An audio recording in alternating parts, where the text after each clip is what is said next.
ఒరేయ్ పెళ్ళి కాని ప్రసాద్, నీ ఏజ్ 50 క్రాసింగ్. నీవు తండ్రివైపోయే యోగం అయిపోయింది. నీలో జీన్స్ తాత జీన్స్ వచ్చేశాయి. ఇక ఆలస్యం చేయక ఒక కోటీశ్వరుడి సంబంధం ఉంది, వెంటనే పెళ్లి చేసుకో. 1000 కోట్ల ఆస్తులు అమ్మాయికున్నాయి. ఇక నీవు ఆలోచించక పెళ్లి చేసుకో. నా మాట విను. నీకు డౌట్ ఉంటే ఇప్పుడే వెళ్ళి నీకు రిజిస్ట్రేషన్ చేయిస్తాను.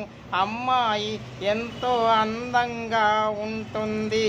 క్యారెక్టర్దేముందిరా, తొక్కలో క్యారెక్టర్లో అమ్మాయి నిప్పు లాంటిది.